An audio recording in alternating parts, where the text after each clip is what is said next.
네, 장성철의 뉴스명당 월요일 4부는요. 명당 혁신위로 함께합니다. 신인규 변호사님 어서 오세요. 네, 안녕하세요. 신인규입니다. 네, 김민아 시사평론가님 어서 오시고요. 안녕하세요. 예, 서울시장 선거 치르시느라고 힘들었던 개혁신당 김정철 최고위원 어서 오세요. 네, 안녕하십니까. 선거 힘들어요? 엄청 힘들더라고요. 변호사 활동이 힘들어요? 공부하는 게 힘들었어요? 서울시장 출마가 힘들었어요? 방송이 힘들어요? 서울시장 출마가 훨씬 힘들죠. 알겠습니다. 네. 먼저 세 분의 간단한 6.3 지방선거 총평 한번 여쭤볼게요. 신인규 변호사님. 네. 총평해 주세요.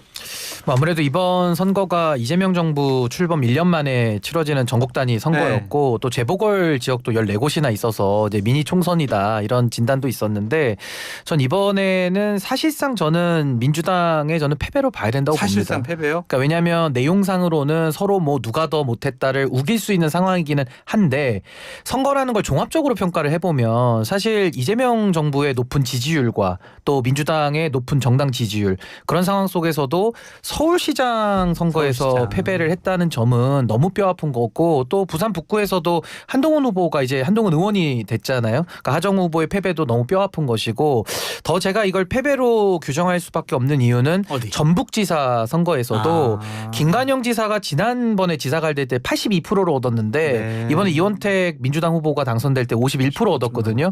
그럼 이거는 내용상으로 봐도 좀 이건 패배로 봐야 되지 않나. 저 그런 생각이 들고 그래서 누구 책임이 커요? 아무래도 선거를 진두지휘한 저는 당대표와 지도부의 책임이 가장 크지 않나. 저 그렇게 보고 있습니다. 김민하 평론가님 총평해 주세요. 제가 어떤 신문 보니까 선거 결과가 나온 다음 날 이제 두 대표의 얼굴 표정이 있는데 정청래 대표는 좀 안 좋은 표정, 장동혁 대표는 좋은 표정, 그리고 밑에 이제 사진 설명이 있습니다.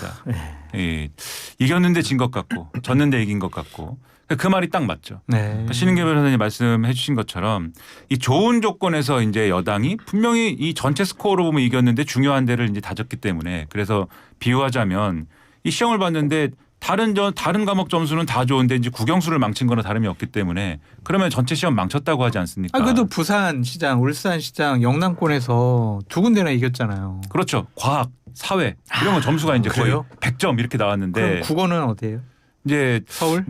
제가 어디라고 콕 집어서 이제 얘기하고 그렇지만 분명한 거는 수학이나 이런 게 이제 서울에 해당할 것인데 네. 그런 데서 이제 점수가 많이 안 나왔기 때문에 결국 이거는 이제 여당의 내부의 논리에서는 패배했다 이렇게 평가할 수밖에 없는 거고 다만 이제 보수 정치는 분명히 지금 상당한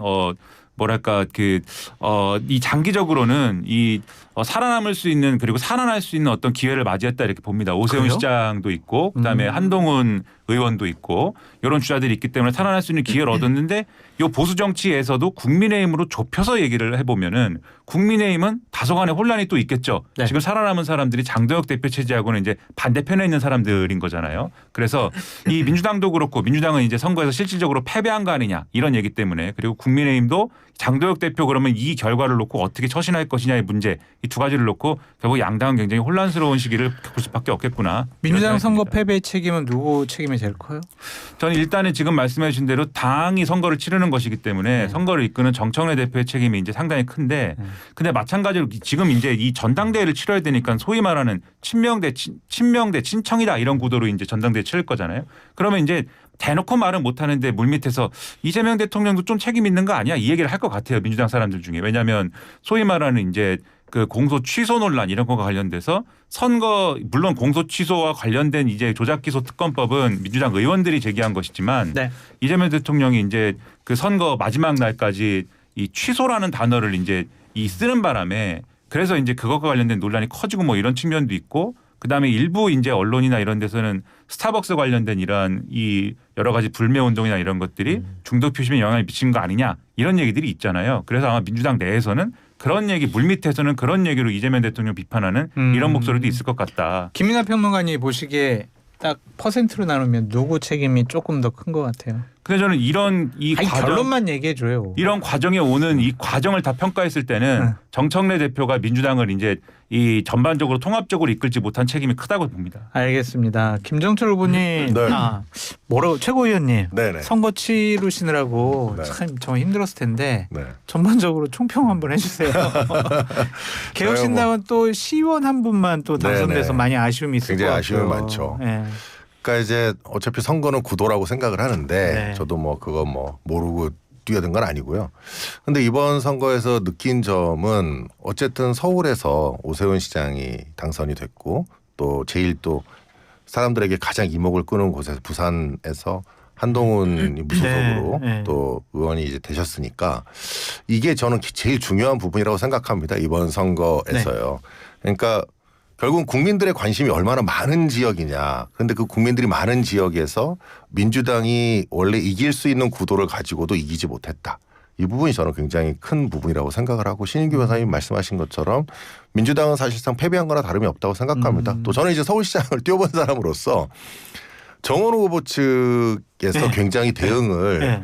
너무 안이하게 한 게 아닌가라는 생각이 들더라고요. 그러니까 저도 원래 누구를 네거티브하는 거 굉장히 싫어하는 스타일인데 그래도 어쨌든 상황에서 그 후보들끼리 붙을 때에는 적극적으로 이슈에 대해서 파이팅을 하고 또 거기에 나와서 본인이 어떤 정책이나 비전을 이야기하셔야 되잖아요. 근데 좀 회피하는 모습을 굉장히 많이 보이셨기 때문에 저는 그런 부분들이 큰 패착이 아닌가. 점수 많이 까먹었다. 많이 까먹었다고 생각을 합니다. 왜냐하면 저도 이제 각종의 유세를 돌아다니면서 보면 시민들이 이제 저한테 이렇게 엄지척 해주면 굉장히 많이 늘었어요. 네. 근데 그 엄지척의 의미가 이제 민주당이 하는 부분에 대해서 잘 비판했다라는 취지로 저한테 이제 네. 엄지척을 하는 거죠. 저를 뽑아주겠다는 뜻은 아니었던 것으로 확인이 됐지만은 그래서 그런 걸 생각해 보면 민주당이 좀 지나치게 안이한 부분이 이번에 있었고 좀 어떻게 보면 굉장히 오만했던 부분에 대해서 국민들이 평가를 해준 것이 아닌가라고 생각을 합니다. 네. 서울시장 선거 빼놓고 네. 김정철 후보님이 제일 관심이 있었던 지역이 어디였어요? 당연히 북구갑이었습니다. 한동훈 될 줄 알았어요? 저는 될 수도 있고 안 될 수도 있다고 저는 확신을 못했지만 될 가능성이 굉장히 높겠다고 막판에는 저도 이제 생각을 했는데 뭘 보고요? 어떤 포인트를 보고 될 거라고? 한동훈 그분이 굉장히 이제 바뀌었더라고요. 전 대표가 지금 이제 한동훈 의원이 빼고 네네네 많이 바뀐 모습이 보여졌고 그게 뭐 의도적으로 만들어진 영상인지 아닌지 모르겠지만 저도 선거를 뛰어보니까 의도적으로 만들기도 쉽지 않아요. 그렇죠. 개인적으로 네네. 안 돼요. 개인적으로 그게 안 네. 됩니다. 그게 힘들어. 그래서 이제 하정우 전 수석 같은 경우에도 후보 같은 경우에도 의도적으로 어떤 것들을 만들어 내려고 해도 만들기 어려웠다고 생각하고 한동훈 전 수석은 본인의 어떤 아젠다를 가지고 치고 나갔으면 충분히 승산이 있었고 이길 수도 있어서 생각을 하는데 너무 옆에 많이 기대신 것 같아요. 네. 너무 많이 옆에 기대면서 본인의 장점이나 이런 것들이 많이 드러내지 못한 선거가 아니었나 그런 생각이 들더라고요. 김민하 평론가님의 최대 관심 지역은 어디였습니까? 관심 지역은 뭐 모든 지역이 관심 지역인데 근데 깜짝 놀랐던 거는 이제 서울이었죠. 역시. 서울이었어요? 그렇죠. 서울이 이제 개표가 끝나고 나서 좀 이게 그 이전까지는 이제 여론조사나 이런 것과는 이제 맞아요. 달랐어요. 그렇죠. 그러니까 예를 들면은 부산 북구갑에서 누가 당선될 것이냐. 네. 이건 평론가들이 약간 의견이 달랐는데 제가 지난주 이 자리에서 누가 이기든 큰 표차로 이기지는 않을 것이다. 이렇게 말씀드렸습니다. 알았어요. 네, 그거를 제가 맞췄다. 잘 맞췄어요. 네, 이렇게 주장을 하고 싶은데 어쨌든 그게 중요한 게 아니고, 그러니까는 대체적으로는 의견이 갈리고 이런 것들이 있었는데 서울시장 선거에 있어서는 의견이 크게 갈리지 않았거든요. 맞아요. 대부분 다 그렇죠. 그런데 결과가 너무 이제 그러한 이제 예상과는 이제 다르게 나왔기 때문에 이게 뭔가 그동안 이제 캐치하지 못한 어떤 이 물밑에서의 흐름이나 이런 것들이 있었구나라는 생각이 들고 네. 이런 것들이 저는 이제 서울이 굉장히 지방선거를 치르면 결국 서울이 굉장히 중요한 어떤 선거지 않습니까? 결국 서울시장 선거에서 전선이 어떻게 쫙 그어지느냐에 따라서 전체 선거가 규정이 되는 건데 이번 지방선거는 잘 생각해 보면 여당이 그런 전략이 상당히 부족했던 것 같아요. 네. 이 서울시장 선거를 중심으로 해서 전선이 이렇게 쭉 이렇게 이어지는 그런 모습이 아니라 오히려 서울시장 선거는 좀 이 방치되는 그러한 느낌이었고 서울시장 후보의 정원호 후보의 어떤 강점이 제대로 살려지지 않고 그 강점을 오세훈 후보가 무력화시키고 네. 그 무력화시킨 거에 대해서 정원호 후보 측은 그게 아니라 오세훈 시장을 바꿔야 된다라는 메시지를 강하게 줬어야 되는데 그런 내용은 거의 없고 부자 몸조심하다 끝난 이런 사례거든요. 그래서 이거는 전적으로 이제 여당의 전략 실패가 고스란히 드러나는 그런 상징적 부분이기 때문에 이번 지방선거의 총체적인 여당의 좀 어떤 무능했던 대응을 보여주는 대목이다라고 생각을 합니다. 오세훈 시장은 2030년도 대선 출마하는데 좀 날개를 달았다? 아니면 좋은 환경, 유리한 환경 만들었다? 그렇게 봐야죠. 왜냐하면 이게 임기도 그때 하면 끝나는 맞아요. 거지 딱 않습니까? 그때 그렇죠. 그날. 그래서 서울시장을 다시 한번 하면서 물론 다른 뭐 서울시장을 하면서 비판받을 만한 거리가 막 발생하고 이러면 좀 어렵겠지만 일단은 그거는 이제 미래를 우리가 뭐 쉽게 예측할 수 있는 건 아니니까 지금 조건에서 보면은 일단 당내에 여러 가지 지금 뭐 여러 가지 쟁투가 있을 텐데 서울시장의 입장에서 그것과 거리를 좀 두고 있을 수가 있습니다. 일단. 근데 거리를 두고 있을 수 있지만 또 물밑에서나 이런 데서는 대권 후보로서의 기대감을 가지고 이제 의원들이 오세훈 시장하고 함께하면 이런 기대를 가지고 움직이는 게 분명히 있을 거잖아요. 네. 그러니까는 본인은 이제 사실 제가 비유적으로 이야기하면은 손에 직접 피를 묻히지는 않는데 네. 뭐 발언이나 이런 건 할 수 있어도 근데 이제 이 당내의 어떤 분위기나 이런 거는 오세훈 시장이 유리하게 바뀔 수 있는 충분한 환경이 이제 있는 방향으로 갈 거기 때문에 대선에서 이제 유리한 어떤 고지로 가는 알겠습니다. 이 징검다리들이 마련된 거죠. 신인규 변호사님 제일 관심 지역이 어디였죠? 그러니까 저는 뭐 서울과 전 대구를 좀 주의 깊게 오, 봤었는데 왜냐하면 대구 같은 경우는 이제 우리가 정치 개혁이 반드시 필요하다라는 차원에서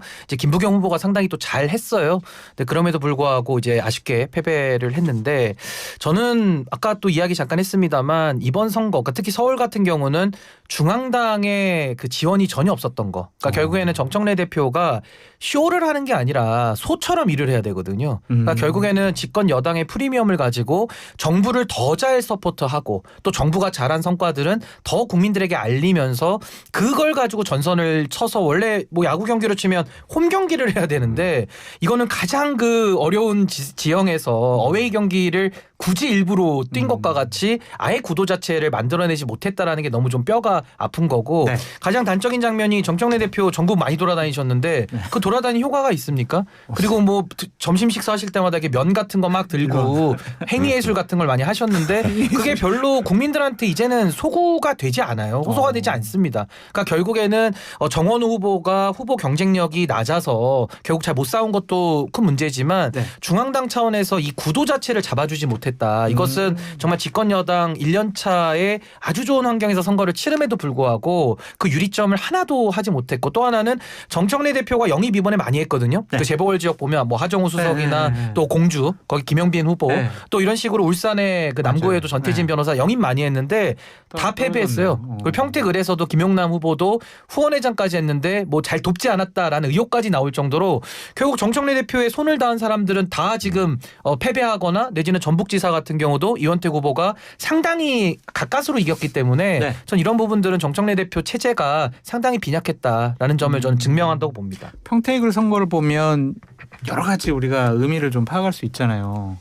민주당 후보가 적고 그리고 조국 대표가 낙선을 해가지고 차기 과연 정치적으로 어떠한 영향력을 행사할 수 있을까라는 것, 그리고 국민의힘이 3자 구도에서 이겼고 조국 대표의 미래는 어떻게 될까요? 그러니까 이제 평택을 선거가 다자구도였기 때문에 가장 흥미로운 또 지점도 있었는데 결국 조국 후보는 3등으로 이번에 선거를 마쳤기 때문에 아마 이제 앞으로 대선 주자 지지율에도 잘 안 잡힐 가능성이 네. 높습니다. 그래서 스스로의 그 값어치가 떨어진 그런 선거 아닌가라는 생각이 들고 지역 선택부터 잘못했을까요? 뭐 지역 선택은 근데 저는 어디를 선택해서도 어려웠을 것 같아요. 조국이 네. 가는 곳은 다 험지가 된다라는 식으로 아마 형성이 됐을 거고 더 뼈아픈 부분은 조국 혁신당이 삼지대에서 원래는 나름의 자강의 노선을 갔기 때문에 지금까지 그래도 뭐 지민 비존이 뭐니 해서 여기까지 온 건데 이번에는 조국 후보가 스스로 조국 혁신당의 정체성을 아예 지워버렸어요. 오히려 본인이 민주당스럽다면서 기호 1번을 주장하고 또 원내에 들어가면 갑자기 말을 바꿔서 통합에 앞장서겠다 이래버리니까 네.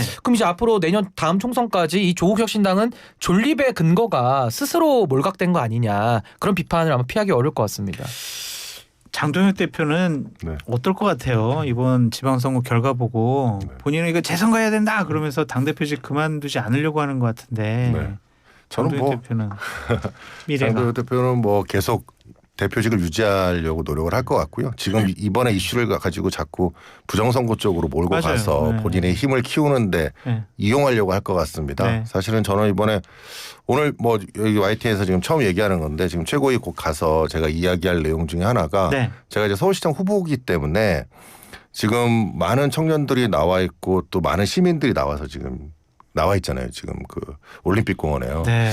그래서 제가 이제 고민을 한 끝에 네. 이 상황에 대해서 정치인으로서 해야 될 일이 뭔가 생각을 해보니까 이 상황에 대한 증거를 확실하게 확보를 해서 좀 의심을 해소할 수 있어야 된다라고 생각을 해요. 이게 지금 여기에서 이게 부정선거다 아니다 이런 판단을 누군가가 내려주는 거는 아무 의미가 없습니다. 그러니까 정치적으로 이야기를 하는 건 의미가 없고 객관적으로 그들에게 안심이 될 수 있도록 해주는 게 중요하다고 생각이 돼서 저는 다행히 또 후보기 때문에 이 적격이 있어요. 당사자 적격이 있어서 네. 제가 뭐 그 무효를 주장하는 건 아니지만 네. 증거보전 신청을 지금 오늘 하려고 하고 있습니다. 그래서 해당되는 각종의 증거보전 목록을 해가지고 물론 경찰이 곧 압수수색도 하고 뭐 할 거라고 생각이 되는데요. 증거보전을 통해서 좀 내용들을 확보를 해서 네. 객관적인 부분에 대해서 드러내주고 이것이 선관위의 의도적인 것이냐 아니면 잘못된 과실이냐 이런 것들은 좀 정치인으로서 얘기할 필요가 있다라고 생각이 돼서 준비를 하고 있습니다. 이번에 뭐 재보궐선거를 통해서 입성한 의원들 중에서 네. 제일 좀 기대가 되는 의원은 누구예요? 의원 중에서요? 관심이 가는, 기대가 되는 뭐 어떻게 뭐 부정적인 관심이든 뭐 긍정적인 관심이든. 저 유희동 의원도 굉장히 관심이 있지만 네. 사실은 한동훈 의원이 굉장히 저는 관심이 많습니다. 저는 잘 될 거라고 생각이 되고요. 오. 그분이 이번에 여기에서 당선이 됨으로써 네. 확실한 대권 주자로서의 가치도 증명을 했고요. 객관적인 걸 인정을 해줘야 되거든요.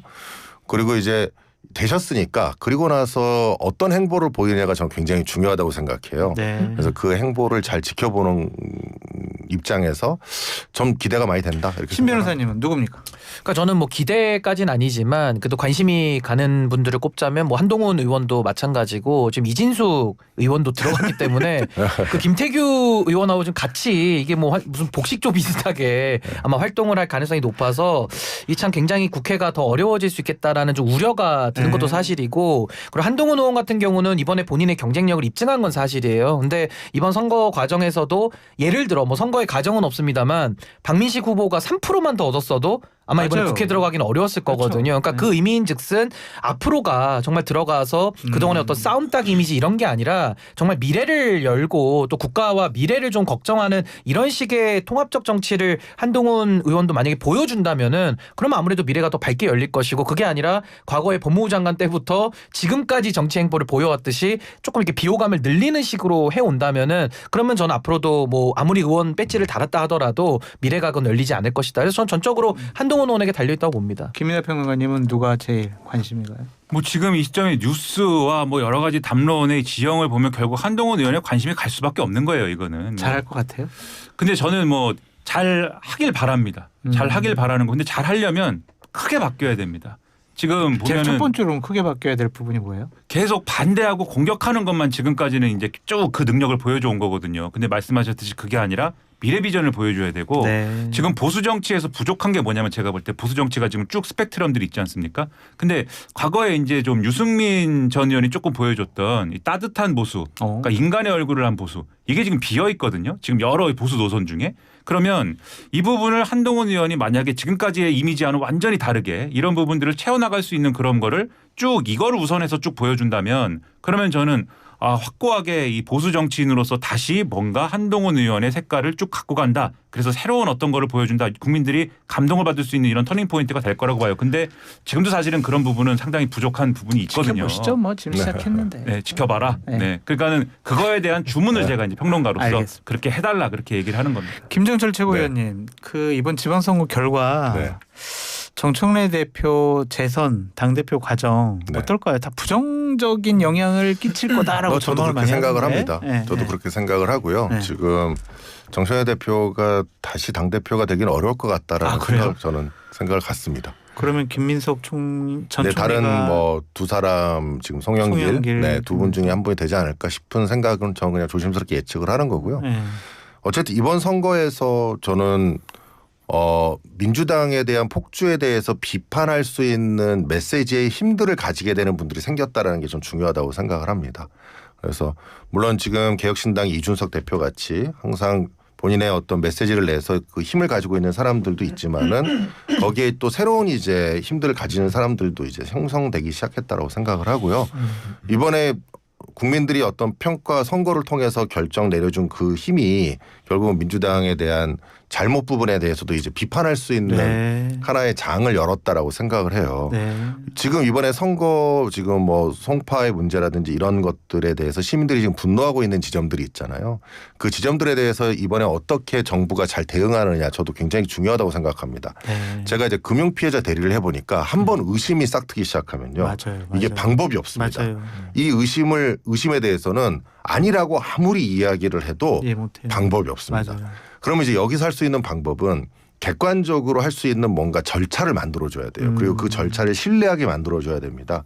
그래서 저는 특검도 해야 된다고 생각하는 입장이에요. 지금까지 뭐 여러 가지 특검을 민주당에서 해왔잖아요. 그런 특검도 했는데 이것은 정말로 해야 된다고 생각을 하고 그 절차에 있어서도 이거는 야당에다가 특검 추천권을 줘야 네. 국민들의 신뢰가 이거를 확보할 수 있는 부분이라고 생각합니다. 알겠습니다. 이거를 어떻게 보면 정치적 이념적 논쟁으로 절대 지금 받아들여서는 안 된다. 좀 중요한 부분이라고 생각합니다. 알겠습니다. 신인규 변호사님한테 요것도 여쭤볼게요. 최욱 씨랑 정준희 씨가 뭐 일베 땡크 발언이라든지 아니면 몽둥이 발언 했잖아요.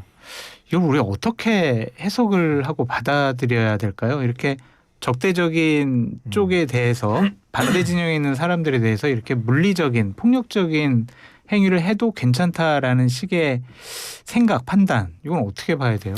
그러니까 이게 그 발언 자체가 일단 매우 잘못된 발언이고 저는 네. 더 심각한 문제가 지금 이 대형 유튜브들 보면 이분들이 유리할 때는 언론이라 그러고 또 이거 불리할 때는 또 유튜브라 그러고 이중 기준을 쓰고 있거든요.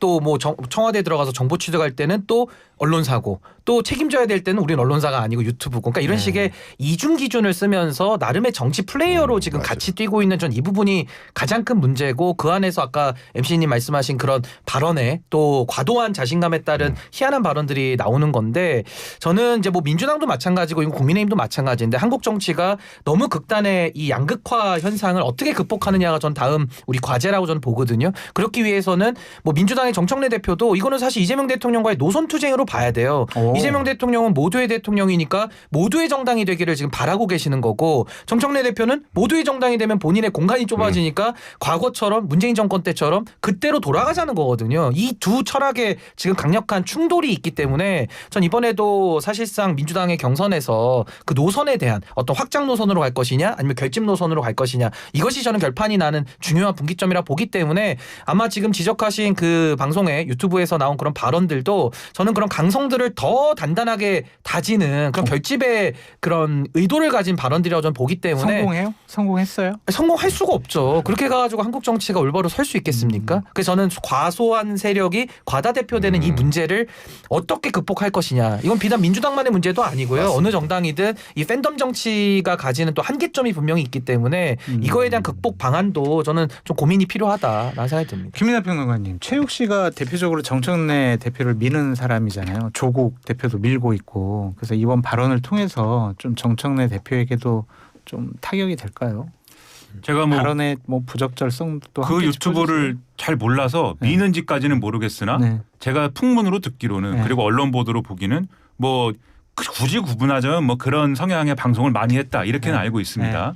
근데 이게 일반적인 뉴스의 기준으로 보면 사실 뭐 어떤 유튜브가 어떤 당권 주자를 밀든 사실 크게 중요한 문제도 아니거니와 왜 안 중요해요? 김어준 씨, 최욱 씨가 막 이렇게 조국 정청래 막 밀고 막 그랬잖아요. 제가 이제 뉴스의 기준이라고 말씀드리지 않았습니까? 아. 이 뉴스의 기준으로 보면 그런데 네. 근데 민주당 내부의 정치로 들어가 보면 거의 그 유튜브들이 지금 신인규 변호사님 말씀하신 대로 내부의 정치를 좌우한단 말이죠. 그렇죠. 근데 지금까지 이 선거 결과를 둘러싸고도 그렇고 선거 과정을 놓고도 그렇고 그 유튜브들에서 지금 말씀하신 대로 특정인을 미는 거 아니냐, 특정한 어떤 노선에 서 있는 거 아니냐라는 내용들이 당내의 어떤 갈등 상황을 휘말리는 바람에 그 유튜브들도 타격이 있을 겁니다. 아마. 네. 이게 수익도 좀 떨어졌을 것이고 네. 구독자 숫자도 그렇고 뭐 동접자 숫자도 그렇고 이런 것들이 많이 떨어졌을 거예요. 그래서 영향력이 반감됨에도 불구하고 지금 하고 있는 거거든요. 그 하고 있는 거는 일종의 그래서 정치적인 어떤 동맹관계가 아니냐라는 오히려 그 평가를 이제 도출낼 수밖에 없는 건데 그럼 역으로 얘기하면 당내에서는 그렇게 보고 있는데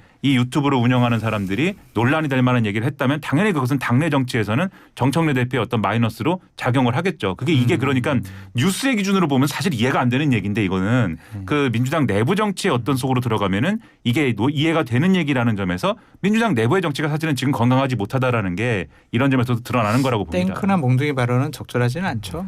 그것은 제가 뭐 개인의 유튜브라면은 평가하고 싶지 않은 내용이지만 이건 굉장히 큰 유튜브고 지금 말씀드렸다시피 민주당 내부 정치에 어쨌든 영향을 주고 있는 유튜브거든요. 20대 30대들의 어떤 성향이 문제다라고 하는 것까지는 뭐 여러 가지 그들의 어떤 정파성에서 나올 수 있는 발언이지만 그렇다면 그들을 다시 자기 편으로 끌어오기 위한 어떤 전략을 얘기하고 뭐 그런 걸 얘기해야 되는 거잖아요. 근데 그게 아니라 혼내줘야 된다. 그렇게 얘기해서 바뀌는 게 뭡니까? 바뀌는 건 아무것도 없는 거잖아요. 그런 점에서 알겠습니다. 좀 이상한 발언이라고 생각합니다. 저 짧게만 보태면 노무현 대통령께서 농부는 밭을 탓하지 않는다 하셨거든요. 맞아요. 그러니까 정치인들 내지는 정치권에 있는 이런 스피커들이 국민들 대중과 싸우는 거는 저는 올바르지 않다. 네. 그런 생각이 듭니다. 알겠습니다. 밖에 계신 저희 CP님이 김이나 평론가 용감하네라고 칭찬해 주셨습니다. 이상 세 분과의 대담을 마칠게요. 너무 즐겁고 여러 가지 현안 잘 짚어주셨습니다. 감사합니다. 네, 고맙습니다. 감사합니다.